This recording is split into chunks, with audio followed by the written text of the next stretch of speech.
Olá, bom dia, semana começando, segunda-feira, 31 de julho de 2023, inicia agora o Câmara Total ao vivo, 11 horas mais 8 minutos. Muito obrigado pela sua companhia, pela sua audiência e participe, envie a sua mensagem para o número do nosso WhatsApp. 19 é o nosso DDD, 978293776. Ou você tem a opção de enviar uma mensagem através do nosso QR Code. Como ele funciona? Está com o seu celular aí perto? Pegue o celular, abre a câmera como se fosse tirar uma foto e com a câmera do seu celular, antes de você apertar para tirar essa foto, você só vai apontar a câmera aqui, ó, para este QR Code. Porque aí já vai aparecer uma mensagem na tela do seu celular. O WhatsApp da TV Câmara Campinas. Você aperta e aí você pode enviar o seu elogio, uma crítica construtiva, o que você quer assistir aqui na nossa revista eletrônica, que a gente conversa ao vivo nesta segunda-feira. Confira a partir de agora os destaques de hoje. Agora é lei e estabelecimentos comerciais terão que explicar para os clientes sobre peso, litragem e preços dos produtos.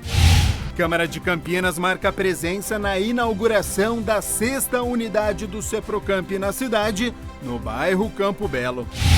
Banco Municipal de Alimentos de Campinas completa 20 anos. Projeto dá acesso à alimentação saudável a milhares de famílias. E tem muito esporte, confira como foi a final da Taça das Favelas em Campinas, Série B com a vitória do Guarani, empate da Ponte Preta e na Copa do Mundo Feminina, Brasil perde para a França e se complica. Você viu aí então, a gente vai balançar as redes, tem Campeonato Brasileiro da Série B, tem Taça das Favelas, tem Copa do Mundo, tem previsão do tempo, tem o nosso quadro na ponta do lápis, tem muitos assuntos, mas a gente começa essa semana falando sobre emprego. Atenção, hein? Você que está disponível para o mercado de trabalho, você que está procurando emprego, ou para você que está insatisfeito, para você que quer mudar de área, preste atenção, porque nesta segunda-feira 174 vagas estão disponíveis aqui para a cidade de Campinas, por isso que nós estamos aqui com o site aberto, cepat.campinas.sp.gov.br. Assim que você abre o site, você tem essa tela aqui no seu computador, no seu celular, e aí quando a gente clica aqui em vagas de emprego, a gente tem acesso a essas oportunidades. Então, nesta segunda-feira, a gente tem 2 vagas para mecânico de manutenção de bombas de refrigeração e hidráulicas. Lembrando que esta vaga, ao lado aqui, ó, escolaridade, precisa ter o ensino médio completo, experiência exigida de 6 meses, o salário é de R$ 2.405, fica aqui em Campinas, no centro da cidade, a sede da empresa. 20 vagas para açougueiro, é preciso ter o ensino fundamental completo, não precisa ter experiência, com salário de R$ 2.223 no Jardim Chapadão. Aí tem adesivador, auxiliar de comunicação visual, ajudante de eletricista, ajudante de obras, são 10 vagas, salário de R$ 1.900, analista administrativo. Essa vaga especificamente é para pessoas com deficiência, é preciso ter o ensino superior completo, ter uma experiência de 6 meses, com salário de R$ 3.582. A sede da empresa fica no Jardim São Gabriel. Arte finalista, auxiliar de escrituração fiscal, auxiliar de manutenção elétrica e hidráulica, auxiliar técnico eletrônico, são 2 vagas para a cidade de Campinas, chefe de cozinha, chefe de serviço de limpeza, confeiteiro, copeiro, costureira de máquina reta, cozinheiro, eletricista de manutenção industrial, encarregado de obras e instalações, esteticista, fresador, garçom, lavador de veículos, mecânico de ar-condicionado. Depois tem a próxima página para você poder conferir. Lembrando, hein, o CEPAT tem 3 unidades aqui na cidade de Campinas. A primeira fica na Unidade Centro, na Avenida Campos Sales, número 427 no centro. Lembrando, hein, de segunda a sexta-feira, das 7h30 da manhã às 4h30 da tarde. A unidade do Ouro Verde fica na Avenida Rui Rodrigues, número 3.900, no Parque Universitário. Essa vaga fica no Shopping Espaço Ouro Verde, ali no primeiro andar. Lembrando, hein, que o horário desta unidade é das 8 horas da manhã às 4 horas da tarde. E a unidade do Campo Grande fica na Rua Manuel Machado Pereira, número 902, fica ali em frente à Praça da Concórdia, de segunda a sexta-feira, das 8 horas da manhã às 4 horas da tarde. Então são as 3 unidades do CEPAT Campinas que você pode ter acesso. Bom, a gente segue aqui com o nosso Câmara Total ao vivo. Hora de conhecer aquele trabalho daquela que é responsável pelo plantio das uvas, vinificação, engarrafamento da bebida. Indica as condições perfeitas do solo e qual o período ideal para o plantio. Então, sobre as funções de uma enóloga, a partir de agora, se liga na profissão.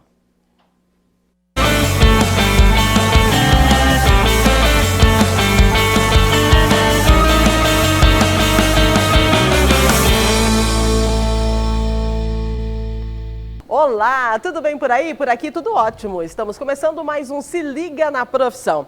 E a profissão de hoje é enólogo. Você já ouviu falar? Conhece alguém que é enólogo? Sabe quando surgiu? De onde vem? O que faz um enólogo? Tudo isso e muito mais você fica sabendo a partir de agora, porque está no ar o Se Liga na Profissão. A palavra enologia vem do grego e significa o estudo do vinho. Por se tratar de uma bebida muito antiga, com relatos de sua produção desde 6.000 anos antes de Cristo, é difícil afirmar quando os enólogos surgiram. Mas existem registros de pessoas com funções semelhantes à de um enólogo ao longo da história, que contribuíram consideravelmente para o aprimoramento do vinho e seus processos. Em 1876, a primeira escola de viticultura e enologia foi criada em Conegliano, na Itália, trazendo mais visibilidade para a profissão e dando origem à Sociedade de Enólogos no país. Em 1995, a profissão foi regulamentada na França e passou a ser obrigatório a obtenção do Diploma Nacional de Enólogo para exercer a profissão. O enólogo é um profissional essencial para as etapas de produção de vinho, já que é o responsável pela curadoria, escolha das uvas e qualidade das bebidas. Com todo o conhecimento que possui, um enólogo influencia diretamente nas características de cada vinho produzido. Na rotina do enólogo estão tarefas como escolher as uvas certas, indicar as condições de solo e período ideal para o plantio, verificar e eleger as uvas que podem ser colhidas, além de administrar o processo de fermentação, vinificação, engarrafamento e conservação. Um enólogo é com certeza um apaixonado por vinhos, além de possuir muita experiência no assunto. É isso aí, o enólogo não é aquela pessoa que conhece apenas, o mundo dos vinhos, mas é aquele profissional que participa ativamente de todo o processo de produção. Nós convidamos a enóloga Larissa Fim para falar um pouco mais sobre esta profissão bastante completa e abrangente. Larissa, seja bem-vinda, prazer receber Muito você obrigada. com a gente aqui no Se Liga na Profissão. Prazer é todo meu, muito obrigada pelo convite. Larissa, vamos começar já com a curiosidade. Como é que você começou essa relação com vinhos, Por que Larissa decidiu se tornar enóloga? Eu decidi seguir por esse caminho porque os meus pais têm uma produção lá na região das Missões, no Rio Grande do Sul, que é uma região bem de fronteira. O meu pai, embora ele não era dessa profissão, mas ele é filho de produtores de vinho. E daí depois, há 27 anos atrás, fundou a vinícola e foi por aí que a gente seguiu esse caminho, né, para continuar os negócios da família. Que interessante. Então tem, além do coração, né, tem a família, tem o gosto pela profissão. Agora explica para mim, como é que você estudou? O que você estudou? Eu sou jornalista, fui estudar comunicação social com habilitação em jornalismo. Agora, o que uma enóloga estuda? Qual a faculdade que você fez? Sim. Para você se tornar um enólogo, você pode fazer um curso superior de enologia. No Brasil tem algumas instituições que oferecem já esse curso, principalmente os centros federais, né, em várias regiões onde produzem vinhos. Então, a gente tem curso de enologia em São Roque, no Rio Grande do Sul, no Nordeste também. E você vai seguir tanto na graduação, ou você pode fazer um curso técnico que já te habilita a ser enólogo e poder assinar por uma vinícola, né? Ah, você falou assinar por uma vinícola. Então, como é o mercado de trabalho de um enólogo? Porque às vezes a gente acaba confundindo, né, com o sommelier, é isso? Exatamente.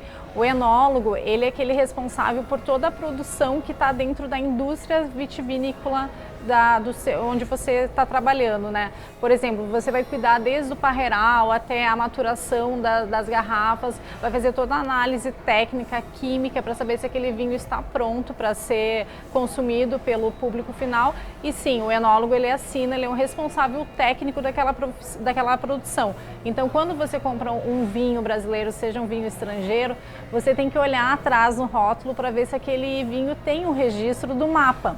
E o registro do MAPA do Ministério da Agricultura, ele é vinculado ao enólogo. Diferente do sommelier, que o sommelier também tem um curso, mas não existe uma faculdade para ser sommelier atualmente, é um curso mesmo. E você vai descobrir, na verdade, o sommelier que vai dar todas aquelas características para o vinho, vai saber se um vinho, né, é amadeirado ou não é. Então, na taça que o sommelier vai descobrir, vai poder descobrir e também transmitir essa mensagem para o consumidor. Olha só. E na sua profissão, você costuma provar vinhos? Até porque vem a tradição de família, né? Qual que é aí a sua proximidade com vinhos? O que você tem a dizer sobre os vinhos brasileiros? Então, os vinhos brasileiros, eu sou um pouquinho suspeita, porque eu sou produtora aqui no Brasil, né, de vinho brasileiro, mas eu vejo que nos últimos 20 anos o vinho nacional, ele cresceu muito, né, seja no Brasil quanto para o mundo também. Então, assim, o vinho brasileiro, ele tem muita mais qualidade, ele buscou tecnologia, os próprios filhos, netos de produtores, né, foram estudar enologia, foram fazer cursos, viraram sommeliers para trazer esse conhecimento para dentro da vinícola. Então, eu vejo que o vinho brasileiro cresceu muito. E assim, ele está muito bem aceito no mundo inteiro pela qualidade que ele está apresentando atualmente. E a Larissa, degusta um bom vinho? Degusto muitos vinhos, até estava comentando hoje com uma amiga que eu tomo vinho todos os dias. Olha só, e é verdade, aquele negócio de tomar vinho todos os dias que faz bem para a saúde, assim, uma tacinha, né?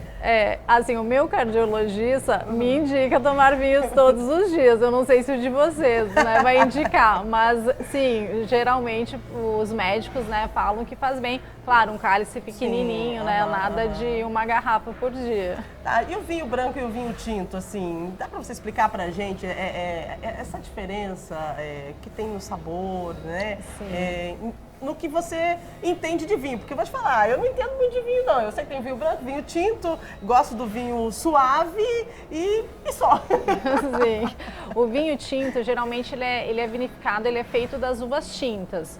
E o vinho branco geralmente das uvas brancas, mas não necessariamente, porque você pode ter uma uva tinta e vinificar ali em branco, fazer um vinho branco daquela uva tinta, né? E fazer um vinho mais macerado, um vinho que deixa mais as cascas em contato com o líquido, a uva branca, você vai ter um vinho com cor mais intensa. Então você pode retirar até um rosé ou um vinho de uma cor mais âmbar, assim que a gente chama. Mas a principal característica são os tipos de uvas diferentes, que existem as uvas tintas e as uvas brancas. Olha só, gente, estamos falando com a Larissa Fim, ela é enóloga. Você já ouviu falar sobre essa profissão? Se ainda não, aqui no nosso Se Liga na Profissão, você vai ficar sabendo, continue com a gente, porque agora nós vamos descobrir qual é o grande encantamento de ser uma enóloga. Olha, eu acho que o grande encantamento de você trabalhar nessa profissão é você amar os vinhos, na primeira coisa, e amar também a vida, né, rural, a vida na vinícola, porque você tem que estar lá muito tempo cuidando do parreiral, cuidando da produção. E claro, o enólogo hoje ele tem que fazer um pouquinho de tudo, né? Ele está trabalhando na vinícola, mas ele também tem que estar trabalhando na comercialização, tem que estar dando treinamento para a equipe comercial. Então é um trabalho bem dinâmico e que não tem muita rotina, assim, o que é muito bom, se você não gosta de rotina. Geralmente, quem contrata o enólogo? Geralmente é o proprietário da vinícola, né, a própria vinícola que contrata. Quanto maior a vinícola, mais enólogos eles têm lá contratados, e daí tem o chefe, né, tem os níveis mais baixos, mas geralmente, como a nossa vinícola, no caso a Vinícola Fim, o meu pai hoje é o enólogo-chefe da vinícola, ele que faz toda a produção, ele que é responsável por tudo que tem lá. E uma pessoa, duas já seria suficiente para uma produção pequena de 60 mil garrafas, que é o que a gente produz hoje. 60 mil garrafas ano, né? Você me falou sobre a questão dos parreirais, né? Qual é o seu trabalho nos parreirais? O enólogo geralmente ele cuida de todo esse sistema de poda, né? Vai verificar vai orientar as pessoas que estão trabalhando lá na parreira, quando que é a época certa para podar, quando que é a época certa para colher, né? Vai fazer os testes na uva para ver se a uva tem o açúcar suficiente para virar álcool. Enfim, tudo isso é uma parte mais técnica, mas que compete ao enólogo ou chefe da vinícola verificar tudo isso antes de vinificar o vinho. A questão da poda correta também influencia no sabor da uva e do vinho? Influencia, porque a poda ela vai trazer todas as características de açúcar para o vinho, né? Então a gente tem um enólogo aqui em Minas Gerais, que é o Murilo Regina, que ele desenvolveu uma técnica que é a colheita de inverno, a poda, a dupla poda, né? Então, quando nos estados que tem muita chuva no verão, como o Sudeste, ele fez esse teste, fez esse estudo e chegou na conclusão que podando as parreiras nos meses quentes, no inverno ele poderia colher uma uva de maior qualidade. Então foi por isso que é possível fazer vinho em alguns terroirs que antes não tinham vinhos, como Goiás, Brasília, você consegue fazer vinho hoje em dia. Olha só, e nós estamos exportando? Como que está a situação de exportação do vinho brasileiro? O vinho brasileiro ele ganhou muito mercado nacional em 2020, que foi muito bom, porque o vinho brasileiro, ele antes, por conta da pandemia, fecharam as fronteiras, as pessoas começaram a consumir mais local. E o vinho também se beneficiou, né?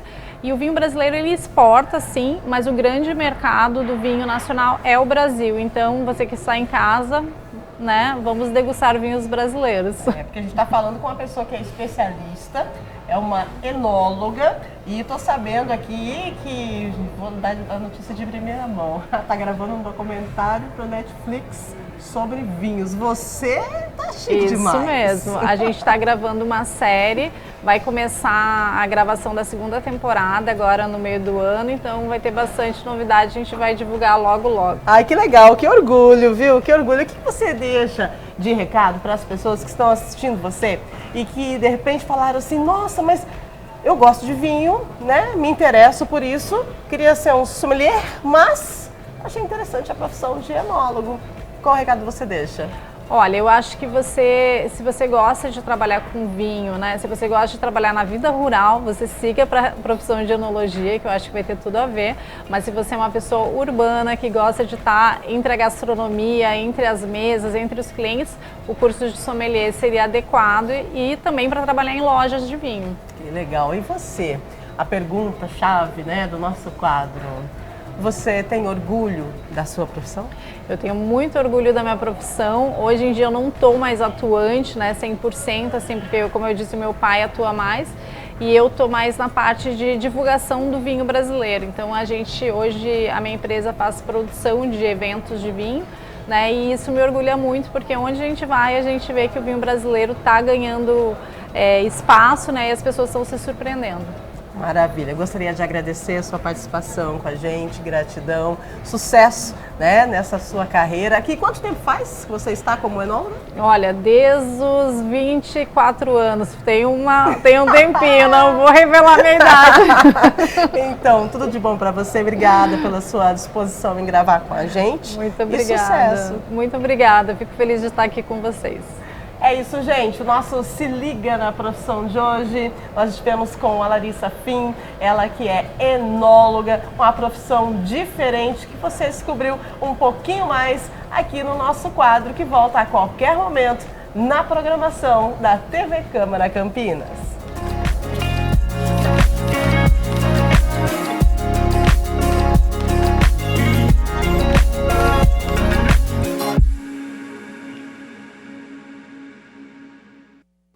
11h mais 28. Muito obrigado pela sua companhia, pela sua audiência. A gente segue aqui com o nosso Câmara Total ao vivo, agora com a presença da Mirna Abreu aqui nos nossos estúdios. Seja bem-vinda, bom dia, Mirna. Infelizmente a gente começa com uma nota de um falecimento. Bom dia, Gabriel, bom dia a você aí de casa. E faleceu neste domingo, aos 82 anos, o economista Laerte Martins.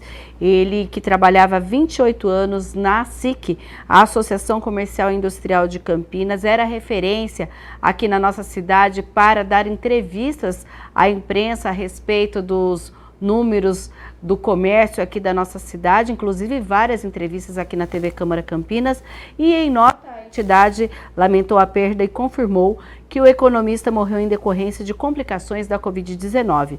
Ele estava internado no Hospital Madre Teodora desde o dia 7 de julho. Abre aspas da nota da presidente da ASIC, Adriana Flose. O Laerte Martins era sinônimo da ASIC. É inegável sua presença icônica e marcante na história da associação e da nossa cidade, considerando as inúmeras vezes que esteve nos representando em entrevistas sobre os dados econômicos de Campinas e da região. Esse amigo querido nos deixou, mas fica seu legado de conhecimento econômico, sua generosidade e gentileza no trato com as pessoas, além da retidão e integridade de seu caráter. Deixa muitas saudades esse ser humano maravilhoso, fecha aspas, da presidente da ASIC, Adriana Flose. O velório foi nesta manhã e o sepultamento estava marcado agora para as 11h30. Referência, né, econômica aqui na nossa cidade, então os nossos sentimentos aos familiares e amigos do Laerte Martins. A gente segue aqui com as notícias da metrópole de Campinas, até porque, Mirna, hoje é o último dia para as doações na campanha do agasalho. Quanto mais amor, mais calor, e é com esse tema que este ano Campinas encerra a campanha do agasalho. Olha, e de acordo com os organizadores, já foram mais de 10 toneladas neste período que começou lá em maio, em que nós tivemos a arrecadação de roupas, né, roupas íntimas, roupas masculinas, cobertores em bom estado. Inclusive, a Câmara participa dessa campanha que conta com 170 postos de arrecadação. Se você tem um agasalho, dá tempo ainda de correr em um desses 170 postos e garantir a sua doação, até porque a gente tem uma previsão de que o frio ainda não acabou agora em agosto, né? Exatamente. Então, lembrando, hein, você que está nos acompanhando, tem um cobertor, tem uma roupa em bom estado aí na sua residência, que você possa fazer essa doação, não deixe então, porque tem muitas pessoas em situação de vulnerabilidade aqui na cidade de Campinas e que vão utilizar essa roupa ou essa vestimenta, algum item aí que vá ajudar a superar o frio neste período. A gente segue aqui com as notícias da metrópole de Campinas, falando agora sobre curso profissionalizante com uma inauguração importante, né, Mirna? Isso foi no sábado, a inauguração do CEPROCAMP na unidade do Campo Belo, que é a Escola de Formação Profissionalizante da Prefeitura. Esta é uma demanda antiga daquela região e a Câmara tem acompanhado através de indicações e requerimentos. A Câmara Municipal esteve presente junto à Prefeitura de Campinas durante a cerimônia de inauguração da FUMEC CEPROCAMP no bairro Campo Belo, que além de cursos profissionalizantes e qualificação profissional, também vai oferecer educação de jovens e adultos. A gente sabe a importância que tem oportunizar a capacitação, a qualificação profissional para a disputa do mercado de trabalho, para aumentar a empregabilidade das pessoas. Às vezes, a base de conhecimento técnico é fundamental para garantir a autonomia financeira e econômica da pessoa e das famílias. Então, trazer uma unidade dessa do Ceprocamp aqui para o Campo Belo é fundamental, porque aqui é praticamente uma cidade, né? São dezenas de milhares de pessoas que moram aqui, e trazer para perto de onde a pessoa mora cursos como esse é fundamental. Olha, é uma ação muito importante, porque descentraliza o Ceprocamp.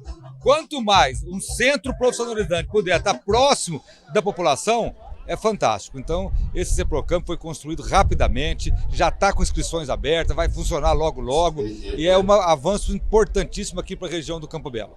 Essa unidade do Ceprocamp vai no sentido de fazer a descentralização dos cursos profissionalizantes.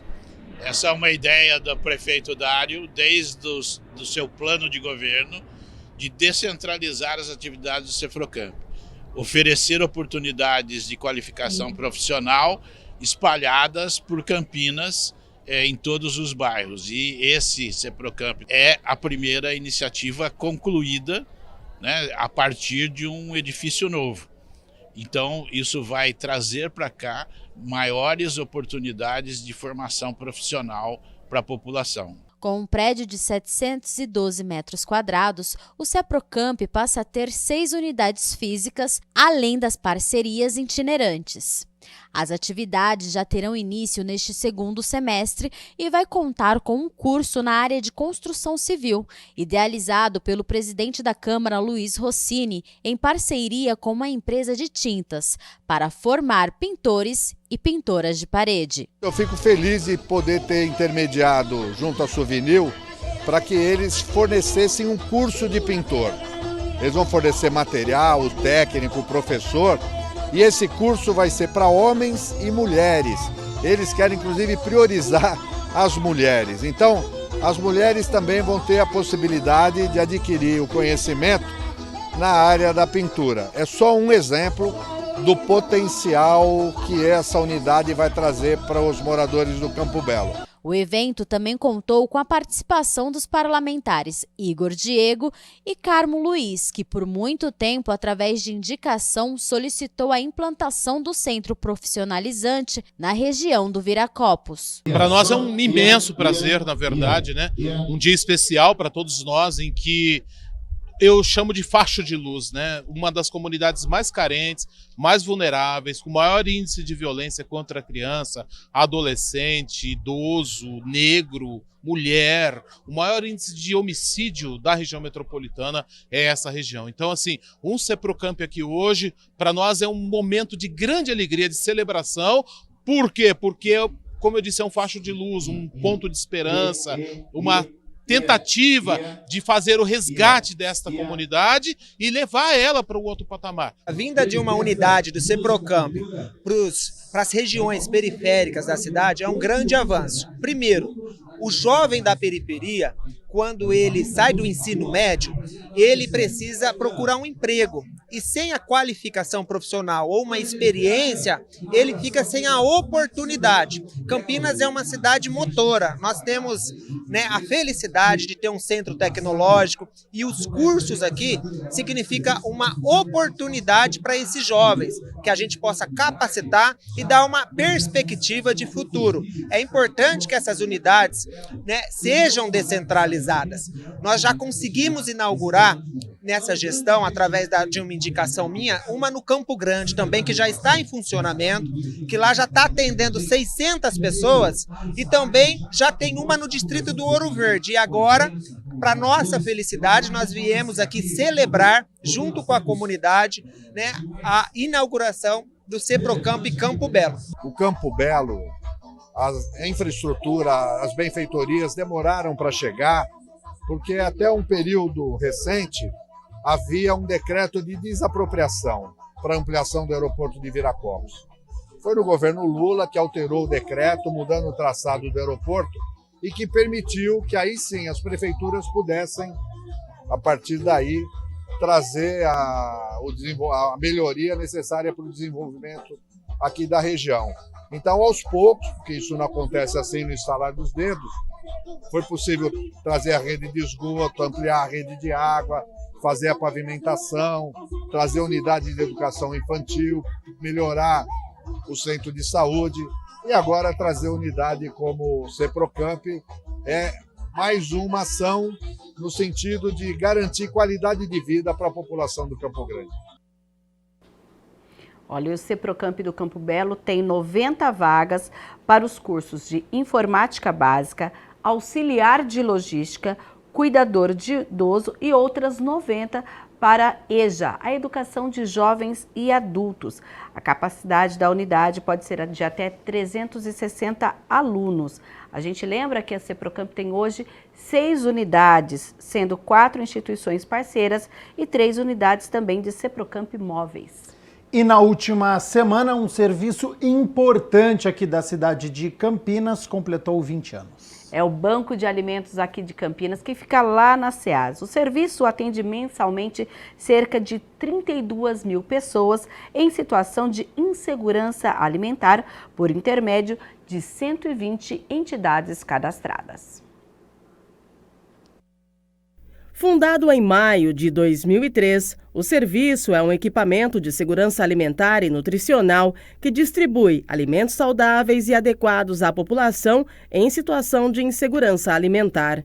Cerca de 32 mil pessoas são atendidas por mês por meio de 120 entidades socioassistenciais cadastradas na Secretaria Municipal de Assistência Social do município. Na última semana, uma solenidade marcou os 20 anos de existência do Banco de Alimentos. O representante administrativo da ONG Aldeias Infantis, Rafael Silva Borges, destacou a importância do Banco de Alimentos para a organização. Para Aldeias, é de muita valia o que a gente consegue aqui junto com o Banco de Alimentos, porque atualmente hoje a gente trabalha com 7 casas do acolhimento infantil aqui. E nem sempre a verba que a gente tem consegue suprir tudo. Então, assim, a gente consegue muita coisa com o Banco de Alimentos. Então, tem nos abastecido de uma forma muito valiosa. O vereador Zé Carlos esteve presente no evento e salientou que o Banco de Alimentos é modelo de assistência social para outros municípios do estado. Hoje eu estou aqui representando a Câmara Municipal de Campinas, nosso presidente Luiz Carlos Rossini. É um prazer enorme estar aqui comemorando 20 anos, quando foi inaugurado aqui o Banco de Alimentos, que traz para Campinas, faz de Campinas uma cidade modelo, inclusive nas nossas refeições escolares, entre tantas outras, as entidades assistenciais, que são mais de 130 entidades assistenciais, que são ajudadas por esse Banco de Alimentos. Ainda marcaram presença na solenidade os vereadores Rodrigo da Farmadic, Marcelo da Farmácia e Igor Diego. A cerimônia contou com a participação da banda da oficina de música do Instituto Paulo Freire.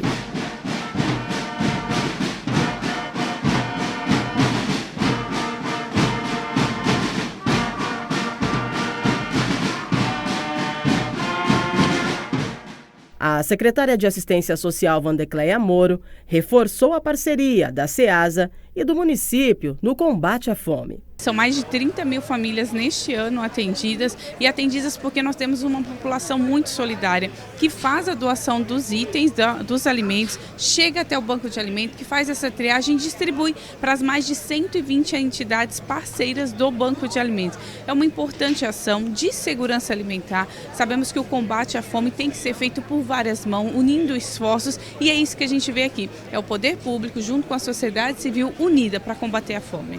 O vice-prefeito Vanderlei Almeida agradeceu a colaboração de todo o povo campineiro. Eu queria aqui registrar o agradecimento ao povo campineiro, que nunca nos falta. Em todas as nossas campanhas de arrecadação de alimentos, o povo campineiro é solidário e comparece, propicia ter um banco de alimentos com os números que nós temos aqui.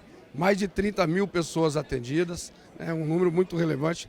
É como se a gente alimentasse uma cidade de médio porte. Então fica aqui o cumprimento e o agradecimento ao povo de Campinas, que é sempre solidário e ajuda a gente a construir o Banco de Alimentos. Eu quero aqui desejar os parabéns para toda a direção do Banco de Alimentos, dizer que a Câmara foi importante nesse processo, durante a pandemia, onde nós recolhemos mais de 50 toneladas de alimentos para ajudar naquele momento as pessoas que mais necessitavam.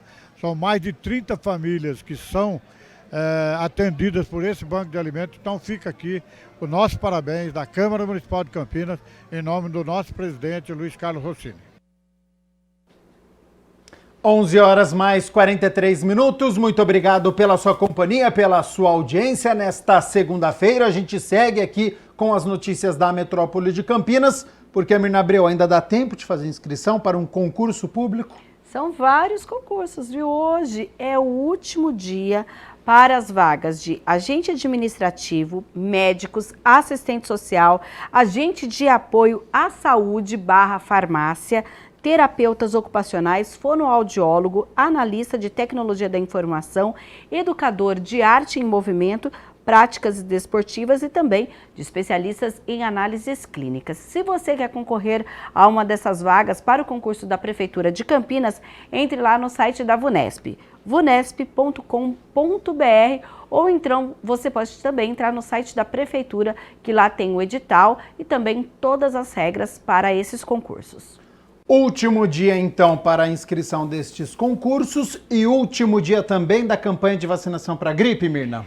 Gente, olha, se você não se protegeu, tem até hoje para ir ao centro de saúde mais próximo da sua casa para fazer essa proteção. A gente lembra que quem tem idade a partir de 6 meses e ainda não recebeu a dose, pode procurar qualquer um dos 66 centros de saúde. Inclusive, a gente está aqui na página, olha, vacina.campinas.sp.gov.br. Tem todas as vacinas, as campanhas que nós temos aqui e, claro, da vacinação contra a gripe influenza, que de acordo com o Ministério da Saúde, vai até hoje. A Prefeitura ainda não tem nenhuma notificação se essa campanha será estendida mais uma vez. A gente lembra que ela já foi estendida uma vez, então hoje é o último dia para você se vacinar contra H1N1, H3N2 e também a linhagem B Vitória. A partir de 6 meses de idade, pode procurar qualquer um dos 66 centros de vacinação aqui de Campinas. Você pode procurar o mais perto da sua casa, o mais perto do seu trabalho. Ah, eu não tenho a carteirinha de vacinação. Não, só vai com o seu documento pessoal, que hoje a gente tem um sistema informatizado e a carteirinha não é um impedimento para que você não consiga fazer essa atualização. E tem até um balanço, né, Mina? Porque aqui na cidade mais de 300 mil pessoas se vacinaram contra a gripe. Olha, a gente está com um grupo menor de cobertura em crianças. A gente tem, olha, 35% das crianças de Campinas foram vacinadas até a última quinta-feira, seguido pelas gestantes, que uma cobertura de 40%. Trabalhadores da saúde, 48% estão vacinados. As maiores coberturas compreendem os idosos, 79%, puérperas, 71%, e a meta geral, gente, era atingir 90% da população para que todos ficassem mais protegidos contra a gripe. Então ainda dá tempo, hein? Tá com a sua caderneta de vacinação aí, leva lá para o centro de saúde para você deixar ela atualizada. Tomou? Eu já tomei a minha. Eu também. Isso aí, então estamos protegidos então. A gente segue aqui com as notícias da Metrópole de Campinas, Mina, porque amanhã a Sanasa vai realizar um serviço e vai precisar interromper o fornecimento de água. Sim, vai ser uma obra de interligação de redes de água lá no Jardim Eulina, das 8 da manhã às 5 da tarde. A interrupção vai atingir os imóveis localizados entre a rodovia Anhanguera, a rua Silvio de Márcio e também a Avenida João Paulo, 23º, João Paulo, 23º. A gente tem aí esse entroncamento ali. Logo que você entra perto da Marechal Rondon, ali essa área vai ficar toda sem água das 8 da manhã às 5 da tarde. Por isso, a Sanasa orienta que as pessoas façam a reserva antecipada ainda hoje, claro. Amanhã, durante todo o dia, façam uso racional da água. Notícias importantíssimas aqui da nossa metrópole. Mirna Abreu, muito obrigado, mas eu já quero aproveitar a sua presença aqui nos nossos estúdios para nós falarmos das notícias do Legislativo, sobre o trabalho dos parlamentares, e a gente começa com uma iniciativa do vereador Paulo Búfalo. A gente lembra que a partir de amanhã acaba o recesso parlamentar, mas mesmo assim, durante todo o mês de julho, vários vereadores protocolaram projetos que têm aí um prazo que começa a valer a partir de 1º de agosto. Um deles é a proposta do vereador Paulo Búfalo, que trata da divulgação de movimentos e entidades sociais na lei que criou aqui em Campinas o selo Empresa Amiga da Mulher. O vereador Paulo Búfalo protocolou um projeto de lei para ampliar o escopo da Lei 16.417, que instituiu em Campinas o selo Empresa Amiga da Mulher. O parlamentar quer incluir na legislação, já em vigor, a divulgação de movimentos e entidades sociais credenciadas para acolhimento às mulheres vítimas de violência. A ideia partiu de um conjunto de iniciativas que nós pensamos junto a movimentos sociais aí que atuam com mulheres vítimas de violência, para tentar ampliar tanto a visão do Estado como as questões que envolvem políticas públicas, de acolhimento e atenção a mulheres vítimas de violência. O selo social Empresa Amiga da Mulher é dado àquelas corporações que têm como compromisso a valorização e proteção em defesa dos direitos das mulheres contra a violência de gênero. De acordo com o vereador, a alteração proposta estabelece que a empresa que pretende obter o selo, além dos requisitos já previstos na lei, deverão também divulgar essas entidades. Essa iniciativa em particular, a prefeitura ela passou aqui pela casa um projeto de lei instituindo esse selo Empresa Amiga da Mulher. E ali há um conjunto de condições para que a empresa se credencie a receber esse selo, que aí vai demonstrar que ela tem um comprometimento com essas políticas, vai dar maior visibilidade a essa temática.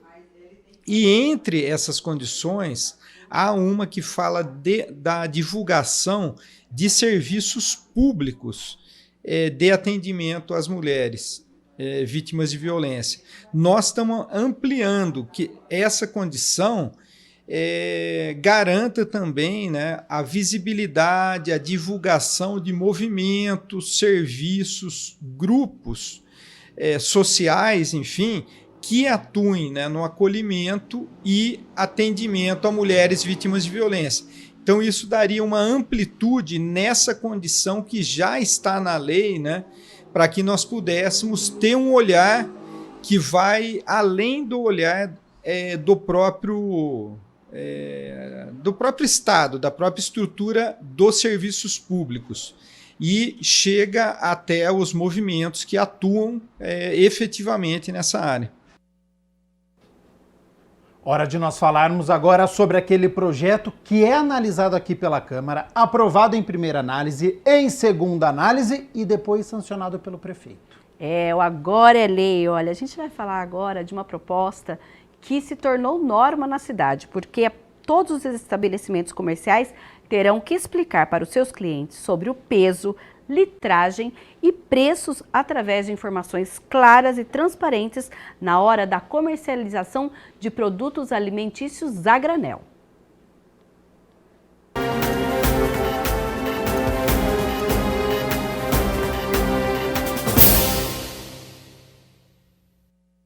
Agora é lei. Foi publicada no Diário Oficial do Município a Lei número 16.421 do vereador Luiz Cerilo, que obriga todos os estabelecimentos comerciais a esclarecerem seus clientes sobre peso, litragem e preços, através de informações claras e transparentes na comercialização de seus produtos alimentícios, sólidos, líquidos e hortifruti-granjeiros. Observei logo depois da pandemia que os empresários, os comerciantes são sérios. Mas existe, na realidade do consumo, nos mercados, supermercados, hipermercados, uma variedade de quantidade de produtos a ser oferecido. E eu vou exemplificar. Nós temos, por exemplo, um determinado produto que ele tem lá o seu peso em gramas, tem seu peso em quilo, e às vezes, para o consumidor, ele não sabe se é melhor comprar uma pequena quantidade ou comprar uma quantidade maior apenas pela vantagem financeira. Então, o projeto de lei, e agora tornou-se lei, agora no mês de julho, isso é importante destacar, vai exigir que o comerciante, que esse empresário, ele especifique na gôndola, quando ele tiver o mesmo produto, por exemplo, em variedades de pesos ou de litros, que ele especifique em percentuais. Por exemplo, 100 gramas, quanto custa aquele produto? Que tem meio quilo. E quando ele vende 1 quilo ou 1 litro, quanto que é 100 ml? Para que o consumidor possa saber, bom, eu vou levar um produto de 1 quilo, porque por grama ele é mais barato. Ou eu vou levar aquele produto por ml, porque eu avaliando por litro ele acaba sendo mais caro. Essas informações são essenciais entre o produto e o cliente. São elas que vão ajudar o comprador na escolha adequada do alimento. O parlamentar ressalta que, com o projeto em vigor, a população terá mais transparência no seu direito como consumidor. O primeiro é o direito do cidadão, do consumidor, ter seu direito de informação resguardado. Isso quem garante é o Código do Consumidor. Existe uma lei federal prevista no Código do Consumidor que dá o direito do cidadão ter o máximo de informações. Mas cabe a nós, legisladores municipais, entendendo pertinente, fazer leis específicas para que o consumidor local, no nosso caso o consumidor campineiro, tenha essas importantes informações. Então, o que me motivou foi o anseio popular de ter à sua disposição estas informações. Tudo isso resguardado na Constituição Federal, na Lei do Consumidor e, a partir de julho agora, numa lei municipal na cidade de Campinas. O consumidor campineiro, ele é heterogêneo. Pessoas que têm uma condição melhor de leitura, de informação, e também aquele consumidor mais simples, mas que também gasta seu dinheiro, também prestigia aquele estabelecimento comercial e que merece ter também todo o respeito. Então o projeto ele atinge todas as camadas sociais, daquele mais informado, daquele menos informado, e possibilitando que nós possamos, de alguma maneira, minimizar essa desigualdade de informações.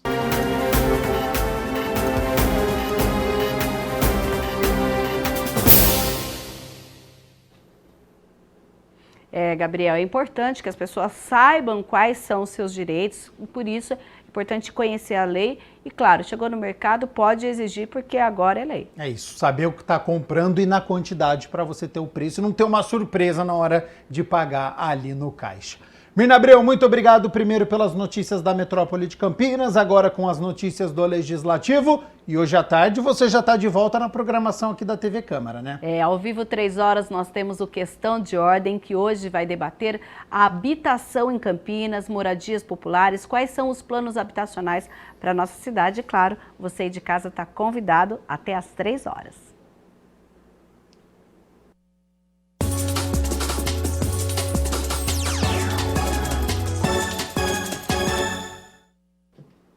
Fim de semana de muito esporte, então a gente começa a atualizar aqui, porque neste sábado aconteceu aqui em Campinas, no Estádio Brinco de Ouro, a final da Taça das Favelas. No feminino, as meninas do Paranapanema conquistaram o título. No masculino, o São Bernardo foi bicampeão e diversos vereadores acompanharam tudo, deste que é o maior campeonato que une times das periferias das cidades.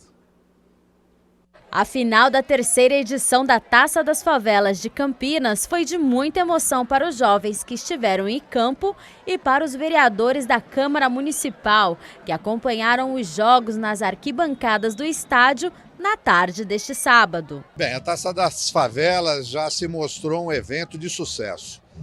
na preparação, mobiliza todas as comunidades. A gente percebe assim a vibração, a empolgação, o ânimo e o que significa para essas meninas e meninos que vieram disputar a final participar de um evento como esse. É um sonho realizado, independente do futuro, se vai seguir a carreira de futebol profissional ou não, mas isso é um estímulo para a formação do cidadão e mexe com a autoestima das comunidades. A gente percebe as comunidades se envolvendo, torcendo, participando, colaborando.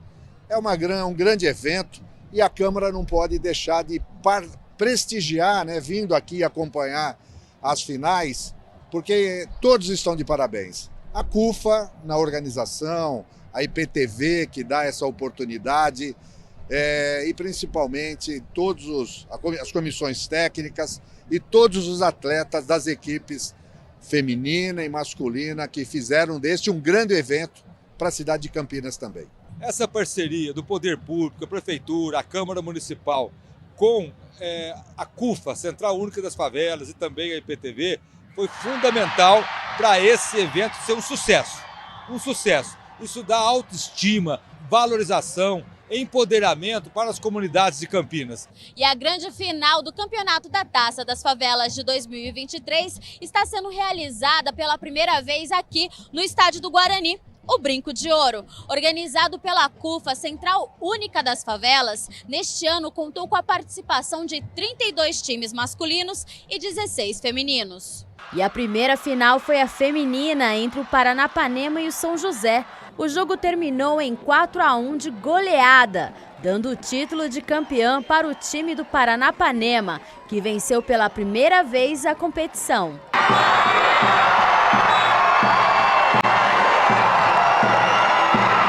Sentimento de gratidão. O ano passado a gente chegou na final, por detalhe a gente não conseguiu ganhar. E o sentimento de gratidão, a gente está representando muita coisa, por muito mais. Espero que a gente consiga uma visibilidade ainda maior para o futebol feminino. Estamos detonando na Copa do Mundo e espero que o futebol feminino cresça muito mais. E a decisão masculina foi entre o São Bernardo e o Vila Bela, que depois do empate de 1-1, disputaram a decisão nos pênaltis, dando o título ao São Bernardo, que se tornou o primeiro time bicampeão da história da Taça das Favelas de Campinas. A emoção tá demais, olha, o meu time do São Bernardo, eu sempre acreditei nele, que ele ia ser o bicampeão da favela. Então é isso daí, pessoal. Muito feliz, estou muito agradecido e parte para o ano que vem novamente. Nossa, é muito legal, né? Muito importante estar aqui. São Bernardo acabou de ser campeão em cima do Vila Bela, um bom time, o Granada do Vila Bela. Parabéns a todas as equipes, queria parabenizar a todos os envolvidos, a Secretaria de Esportes, a Prefeitura Municipal de Campinas, a CUFA, a IPTV, todos aqueles que se envolveram para fazer com que esse campeonato acontecesse. Fazia muito tempo que eu pessoalmente não passava por isso aqui. E agora a gente reforça o quanto que é importante o investimento no esporte. São esses garotos, 17 anos, um sonho na vida deles, todos eles aí querendo ser jogador de futebol, e nós podemos aqui da nossa cidade ter grandes revelações. Mas é muito emocionante, é muito bom fazer parte disso daqui. Eu acho que isso aqui deveria todos apoiar, porque traz saúde, une essa união aqui, a casa cheia de todos. Eu gostaria de parabenizar todos os times, aqueles que conseguiram chegar e aqueles também que não conseguiram. Quem sabe o ano que vem aí eles estarão na final, então parabenizar a todos.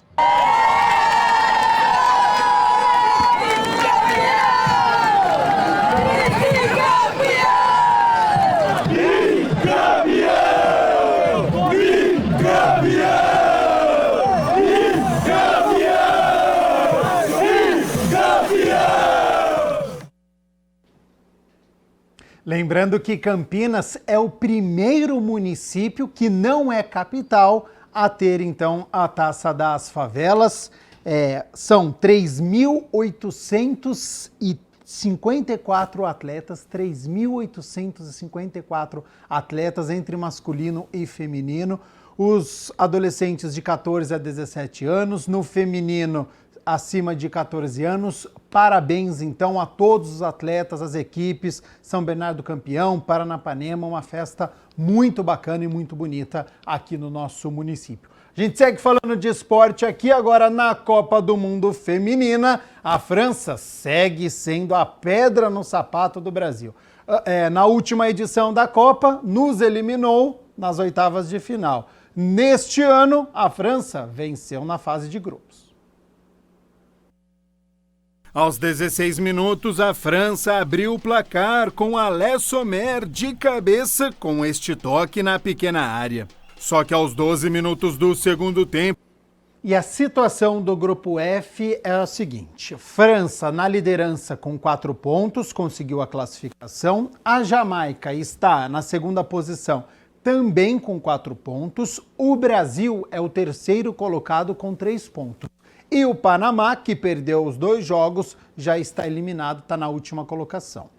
Última rodada, Brasil enfrenta a Jamaica. Se der Jamaica ou empate, seleção brasileira está eliminada. Portanto, só a vitória interessa. Jogo que acontece nesta quarta-feira, depois de amanhã, 7 horas da manhã, horário aqui de Brasília. Boa sorte desde já às comandadas da técnica Pia Sundiraj.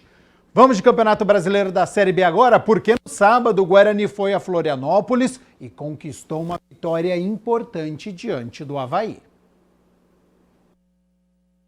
Logo aos 3 minutos, o goleirão do Guarani, Douglas Borges, saiu jogando errado, deu nos pés do jogador do Avaí, que serviu Denilson, o centroavante cara a cara, não desperdiçou. 1-0. Só que aos 50 minutos do primeiro tempo, Diogo Matheus cruzou na medida, Bruno Mendes acertou o cantinho, o goleiro Igor deu rebote e João Vitor, esperto, mandou para o fundo das redes, tudo igual 1-1. No segundo tempo, logo aos 2 minutos, Bruno José inverteu o jogo para o João Vitor. O atacante devolveu. E mesmo de pé na direita, que não é a melhor, dentro da área, Bruno José acertou o cantinho para fazer o vira e dar números finais. Em Florianópolis, na ressacada, Avaí 1, Guarani 2. O Guarani soube jogar a partida, né? Não se abateu com o gol sofrido logo no início da partida, buscou a reação e aí no fim do primeiro tempo e no começo do segundo tempo marcou os gols e aí suportou a pressão do Avaí, que está na zona de rebaixamento, então veio naquele desespero, mas a zaga deu conta do recado. Da primeira rodada do segundo turno, Bugre está na 5ª colocação, 35 pontos, mesma pontuação do Vila Nova, que hoje fecha o G4, a gente lembra aqui, G4 são as 4 primeiras equipes que conquistam o acesso à primeira divisão, então o Guarani entrou de vez na briga pelo acesso, mas não tem tempo de descanso, de ficar comemorando essa vitória, porque na quarta-feira, depois de amanhã, 9h30 da noite, o Guarani enfrenta o Ceará aqui em Campinas, no Brinco de Ouro. Partida complicada, mas na quarta-feira a gente fala mais sobre esta partida. A gente segue balançando as redes aqui porque ontem à noite a Ponte Preta recebeu vitória no Moisés Lucarelli. Teve um começo perfeito, abriu 2-0 com 12 minutos, mas depois vacilou, tomou um empate no finalzinho em uma partida que ficou marcada pelas intervenções do VAR. Aos 8 minutos, Felipinho roubou a bola e armou o contra-ataque para a Ponte Preta. Arthur cruzou na medida para Leonaldi, que subiu bem e deu um lindo cabeceio para o fundo das redes. 1-0 Macaca para cima do Vitória. Empolgada, a Ponte continuou pressionando e aos 12 minutos, Leonaldi recebeu na direita e agora foi o garçom, cruzou na entrada da área. E não é que o André ajeitou o corpo e deu um lindo voleio, a bola acertou o ângulo. Que golaço, um dos mais bonitos da Série B, 2-0 Ponte.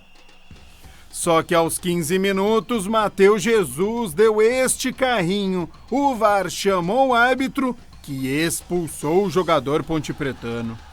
No segundo tempo, aos 11 minutos, novamente o VAR entrou em ação e viu um toque no braço do zagueiro Edson da Ponte dentro da área. De pênalti, Léo Gamalho diminuiu 2-1.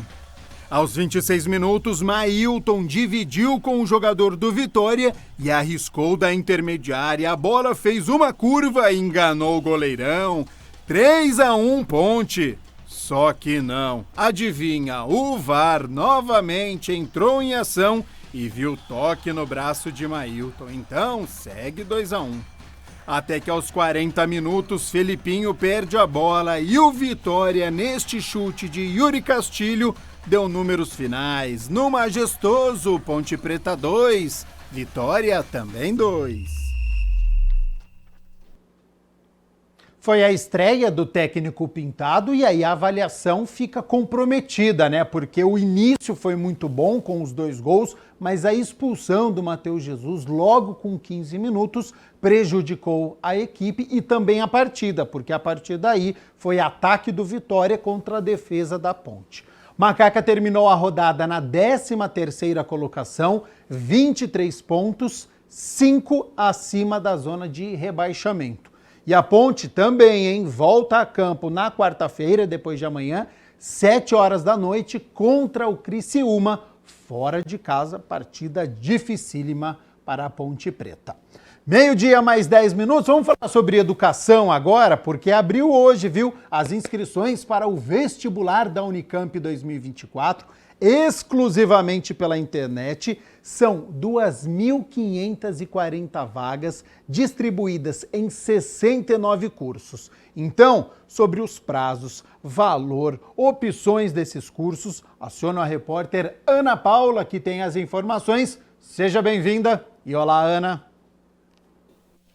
Olá, Gabriel. Olá a todos que acompanham o Câmara Total. É isso mesmo, Gabriel. Agora há pouco foi realizada a coletiva de imprensa aqui na Unicamp para o lançamento do vestibular 2024. As inscrições já estão abertas e eu vou conversar sobre esse assunto com o José Alves de Freitas Neto, que ele é diretor da Comissão Permanente para os Vestibulares, a Conveste. Eu agradeço muito a participação aqui conosco na TV Câmara Campinas. Até quando as inscrições elas podem ser realizadas e qual é o meio, né? Exclusivamente pela internet, é isso? Isso, as inscrições vão até o próximo dia 31 de agosto, exclusivamente no site da Conveste, www.conveste.unicamp.br. E qual que é o valor da taxa de inscrição? R$ 192,00 e deve ser pago até o próximo dia 8 de setembro. Quais foram as principais mudanças, né, que ocorreram agora, que vão ocorrer na primeira e segunda fase? Quais as novidades para quem está nos acompanhando? A prova mantém 72 questões, mas há uma redistribuição de questões para poder ter a inclusão de filosofia e sociologia na primeira fase e na segunda fase, na área de conhecimentos específicos, há uma diminuição da prova de matemática na área de biológicas, que aumenta 2 questões de biologia e mais uma questão de filosofia e sociologia na área de humanidades. José Alves, qual que foi o principal objetivo aí, né, que vocês pretendem alcançar com essas mudanças, com essas novidades? Equilibrar a quantidade de disciplinas e exigências da área de ciências humanas e de ciências da natureza. Havia uma preponderância de ciências da natureza na nossa prova, com 24 questões e apenas 16 questões de ciências humanas. E agora teremos 21 e 20 questões dentro dessa área que está de acordo com o novo ensino médio. São 69 opções de cursos, né? E é possível o candidato escolher até 2 opções, é isso? O candidato tem que escolher 2 opções de curso dentro da mesma área de conhecimento. E como que isso funciona? A inscrição é normal? Ocorre da mesma forma? É o mesmo modelo do ano passado. Você entra no site e ao colocar a sua área de conhecimento, por exemplo, exatas engenharias tecnológicas, vai abrir um leque de cursos. Na mesma questão, na área de humanidades e artes e também o pessoal de biológicas e saúde. O site ele é autoexplicativo. Você falou também de uma outra novidade, que agora também vai ter prova em Americana, né? Por que isso ocorreu? Nós tínhamos prova em Santa Bárbara, estamos deslocando para a Americana por conta das condições da escola, para que os candidatos tenham uma condição mais confortável para realizar. E ali, a maior parte dos inscritos era da própria cidade americana. Então, a nossa preocupação de fazer com que na primeira fase os candidatos não tenham que se deslocar muito para realizar o exame.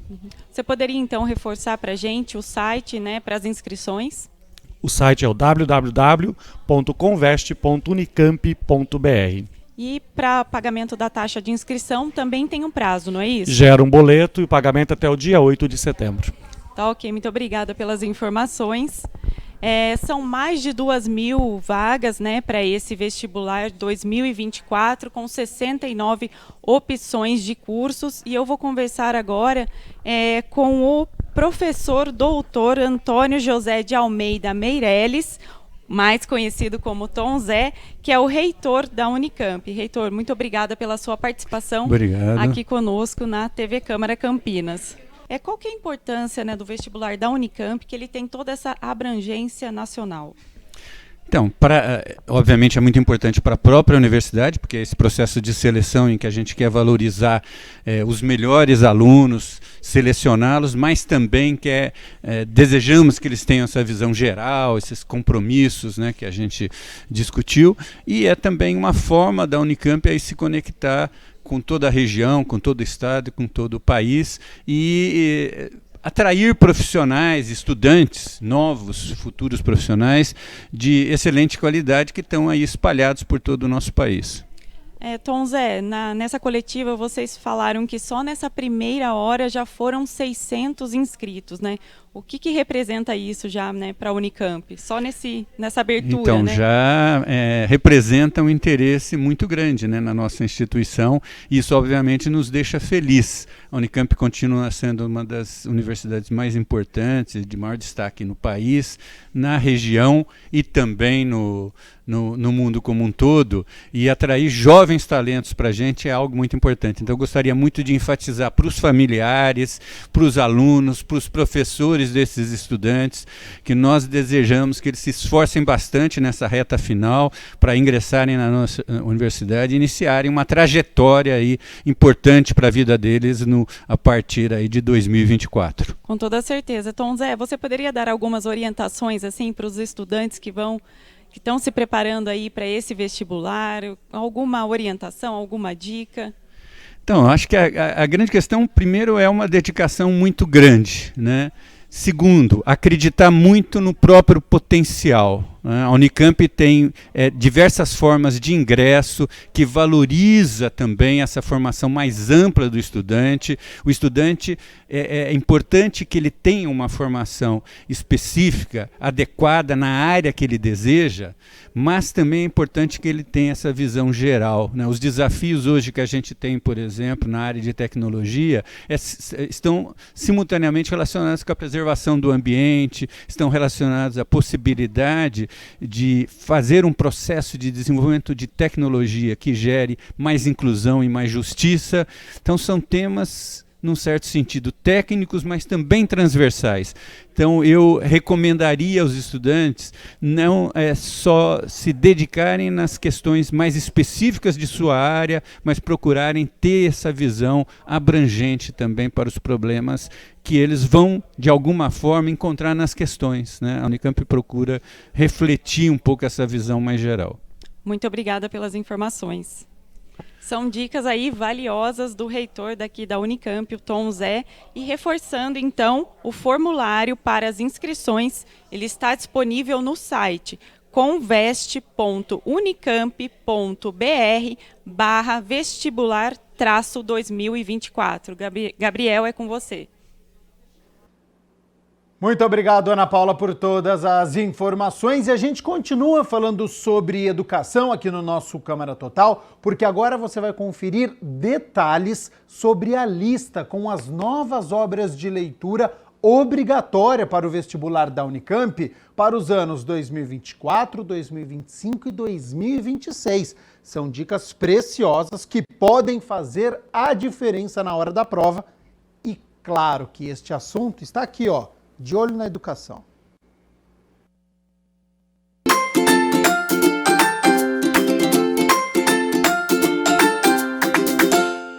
Bom, é o quadro de Olho na Educação e olha só, hoje um assunto bem interessante, muito importante, porque nós vamos conversar com o professor José Alves a respeito das obras de leitura que vão cair no vestibular da Unicamp. Professor José Alves, sempre conosco aqui no De Olho na Educação. Muito obrigado mais uma vez por estar presente. Oi, André. Olá, pessoal que nos acompanha no De Olho na Educação. É sempre muito bom participar com você e bater um papo sobre as mudanças aqui no vestibular. Nesse caso, nem é tanto mudança, mas poder entender um pouco o espírito de ter obras literárias num vestibular como o nosso. Bom, o professor José Alves sempre atualizando, não é, os telespectadores da TV Câmara Campinas a respeito desses assuntos muito importantes. Bom, o que dá para a gente falar sobre a filosofia de estudo, não é, essa questão que envolve aí as obras de leitura que vão cair no vestibular da Unicamp, professor? Bom, André, essa é uma questão muito importante, muito interessante, porque muitas pessoas nos perguntam por que escolher obras literárias. E nós temos as obras literárias exatamente para que os alunos possam ter 3 anos para poder se preparar e ir lendo ao longo de 3 anos. Olha só. Não é de uma vez só, né? Então as obras elas são anunciadas com muita antecedência, porque queremos que os alunos tenham gosto pela literatura, né? Porque quando não tem as obras literárias, significa que pode cair qualquer coisa sobre literatura. Então, aí favorece o quê? A memorização, a leitura do resumo, a decoreba. E o que nós queremos é o contrário, que os alunos leiam, disso, né? tenham o prazer da leitura, porque, óbvio, vai ter obra que você vai achar mais pesada, mais chatinha, mas pode ser que algumas obras aí possam pegar no gosto e esse estudante tenha o gosto pela leitura. Então, por isso que a gente tem uma diversidade de gênero, tem poesia, tem romance. Eu estou vendo aqui a lista é grande, hein, professor? São 9 obras, mas lembrando que é para ler ao longo de 3 anos. Então, isso é importante que o professor está falando, não é? Durante esses 3 anos que o aluno, a aluna, não é? Tem aí para ler todas essas obras, porque daí justamente não cai nessa situação que você falou, né, professor? Aquela leitura decoreba e tudo mais, é bem na contramão disso tudo, né? É na contramão disso tudo. O nosso espírito aqui no vestibular da Unicamp é fazer uma prova que dialogue com o tempo dos estudantes. Claro que este ano em particular, nós temos em particular uma obra que chama muita atenção por uma linguagem mais próxima dos jovens, que é Alice no País das Maravilhas. Olha só que legal. É pela primeira vez no vestibular uma obra que não foi escrita originalmente em língua portuguesa. Mas é claro que os alunos vão ler em português. Mas por que isso? Porque nós estamos diante de uma perspectiva de que a literatura não tem que ficar presa só dentro da sua própria língua, que uma boa literatura também existe em outras línguas. Então, esse é um texto que nós estamos... E pelo retorno que nós temos tido dos alunos, das conversas que nós temos tido, eles gostaram bastante, porque afinal de contas, quem passou, quem não teve oportunidade, aí eu pego e convido para além do seu público, né?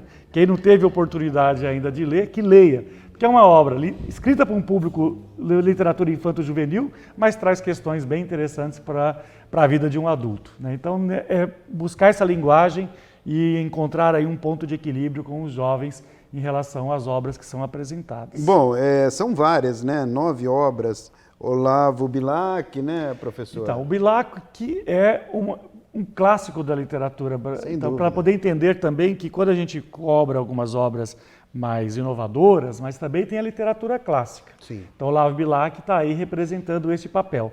Eu aproveito porque quando a gente lançou, já foi há alguns anos, e até já saiu da lista, quando colocou um disco que foi Racionais MCs, um monte de gente caiu matando, né, questionando por quê.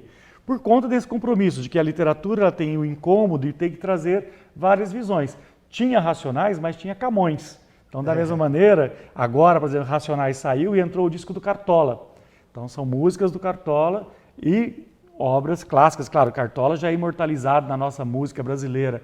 Ao lado dele, nós temos Bilac, continuamos a ter Machado de Assis, né? Então, tudo isso para as pessoas entenderem a composição dessa lista de obras literárias. Conceição Evaristo, né, professor? Então, uma escritora importantíssima e pouco valorizada, né, dentro do repertório brasileiro, inclusive ela pouco valorizada, né, a visibilidade dela. Então, dar esse texto, Olhos d'Água, que é uma série de relatos da sua própria experiência, de uma mulher negra, de uma cultura, de uma mulher que avança no ensino superior, né, e ela escreve ela cunha, né, um conceito que é de escrevescência, que é escrever a partir da sua própria vivência. Então, são essas reflexões de trazer essa escrita que também estamos querendo apresentar aos nossos estudantes. A lista também busca, hoje em dia, conter a representatividade, que são as pautas do mundo contemporâneo. Então, é uma escritora negra importantíssima e pouco valorizada dentro dos cânones. E, nesse sentido, o vestibular está abrindo uma oportunidade para os estudantes conhecerem a Conceição. O vestibular, a Conceição Evaristo não precisa da Unicamp, mas nós precisamos da Conceição Evaristo. E Raul Pompeia, professor? Raul Pompeia é um texto clássico, né? Esse é o último ano dele na nossa lista, no ano que ele já cumpriu o ciclo de 3 ou 4 anos e no ano que vem ele será substituído, mas também é um texto clássico, é um romance do século XIX, né? O Ateneu, e que fala exatamente das angústias aí de um personagem, de um jovem que é levado a um Ateneu, uma escola do século XIX, em que as crianças são deixadas, os jovens são deixados da família e tem essa descoberta do novo mundo e as angústias e os problemas dessa descoberta. Professor José Alves está sabendo tudo na ponta da língua, está prontinho para o vestibular já, hein, professor? Vai prestar ou não, hein? Pois é, não posso. Mas no ano passado eu fiz um desafio com os estudantes, eu fui lendo uma obra por mês. Do ano passado eu consegui ler. Então, por exemplo, Ateneu eu já tinha lido no meu ensino médio, né? E os outros livros aí, então eu sempre tenho esse desafio, até para poder ler junto com eles. Eu fui, claro que meu ritmo de leitura é diferente deles. Vamos ver isso aqui, professor. Lídia Fagundes Teles. O Seminário dos Ratos, então, é um conto só, é um texto bem curto. Exatamente. Seminário dos Ratos se encaixa um pouco numa espécie de literatura fantástica, que existe um seminário dos ratos para poder debater a respeito da praga de ratos. É um texto escrito na década de 70, faz uma série de referencialidades à ditadura, à corrupção, a problemas existentes na sociedade naquela época, né, da elite política separada da população, porque a população vai invadir esse seminário.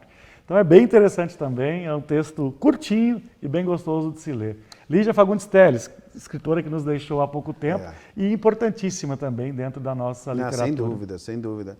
Bom, professor, então conta para o pessoal que está em casa quais são as estratégias para estudar essas literaturas, como você disse, são durante 3 anos que as pessoas podem ler e tudo mais, estudar, se informar, viajar, que é uma delícia a leitura, não tem coisa melhor na vida do que ler, né, professor? A literatura nos transplanta, desse lugar daqui para outro, mas eu sei que esse é o grande gargalo também, do ponto de vista que quem gosta de ler, como você, como eu, sabemos do prazer que é a leitura. Sim. Mas muitas vezes é difícil produzir esse engajamento num jovem estudante. Esse é o desafio. Esse é o desafio. E por isso as obras. Porque se eu apresentar só resumo, o aluno não vai ter a chance do encanto. Porque tem gente, por exemplo, que não se dá bem com poesia. Eu, por exemplo, adoro poesia. Eu também. Então, e tem gente... E aí o conto, porque o conto é uma linguagem rápida, direta. Então, você tem um caminho de perceber que às vezes nem tudo é uma obra muito densa, né? Então, nós pedimos gêneros textuais variados e a dica é, comece pelo texto.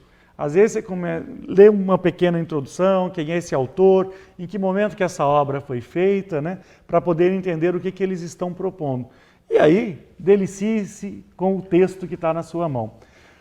Essa é a nossa principal dica. Fuja dos resumos. Eu sei que tem sempre uma tentação, vou ler o resumo, mas tente pegar o texto na sua mão e começar a fazer a leitura. E certamente quem lê, né, professor, sai na frente, né? Quem lê sai na frente, faz correlações, quem lê... Escreve melhor. Escreve melhor, exato. Tem mais conteúdo, não pensa melhor. Pensa melhor, reflete reflexão. Melhor. E é tudo isso que busca num vestibular. Então, você não vai ter o benefício apenas nas questões de literatura. Você vai ter um benefício na formação geral.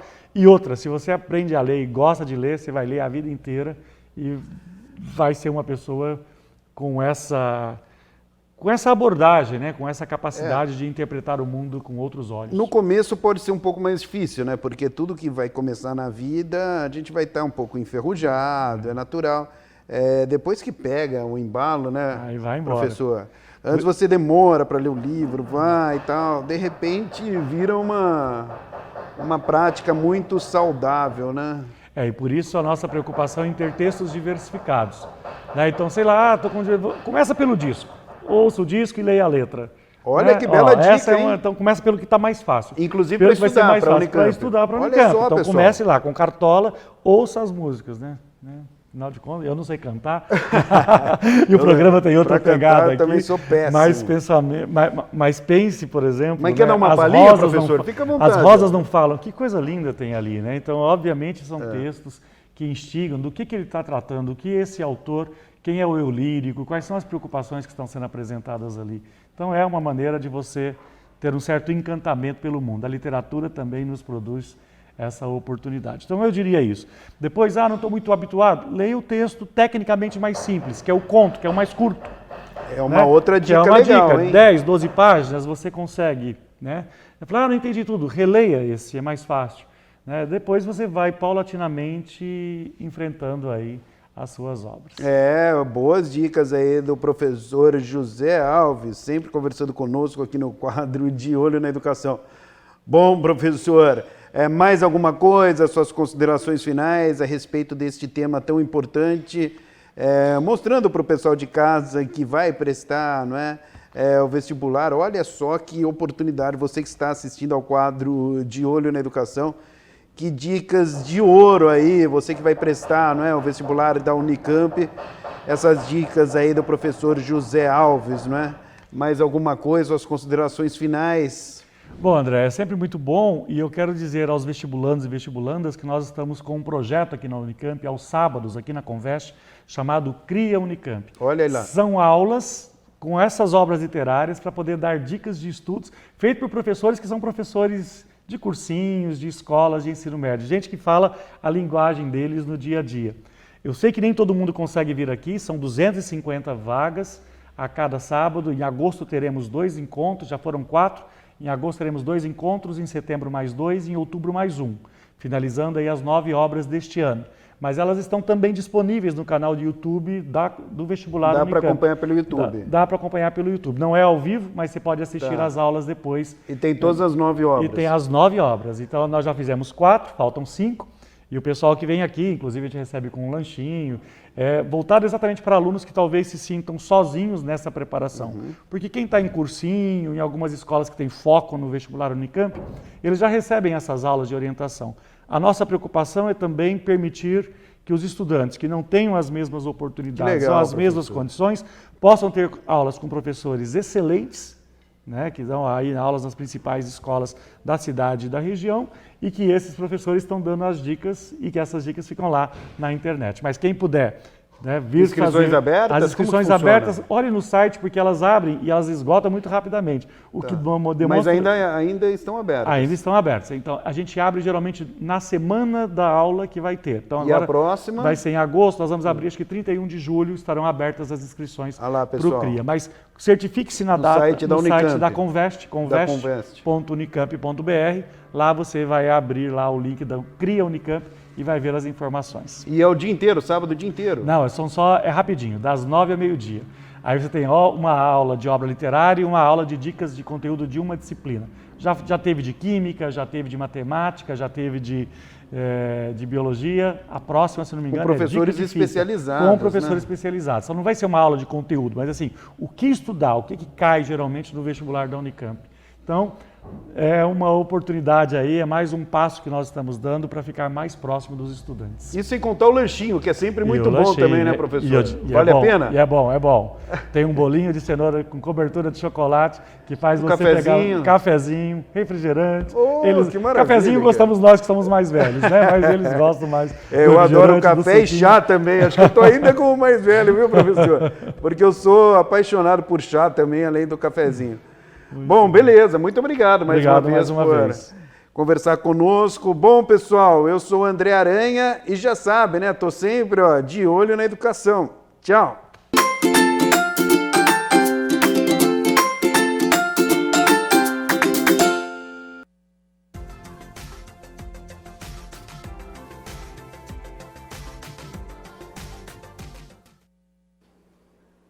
Depois de um fim de semana de tempo estável aqui em Campinas, hoje a semana começa da mesma maneira, com o tempo aberto, continua assim para amanhã, portanto, terça-feira vai ser ensolarada com algumas nuvens, mas não deve chover. Neste momento, 23 graus aqui na cidade de Campinas, a máxima é de 25. Vamos às temperaturas para amanhã, então, na terça-feira, porque elas já estão aqui na minha tela. A gente inicia, então, o mês de agosto com mínima de 13 graus. Ao longo do dia, a temperatura sobe, podendo chegar aos 28 graus. E nesta semana, temperatura em elevação. A gente deve chegar até os 30 graus ao longo da semana, mas a gente vai atualizando.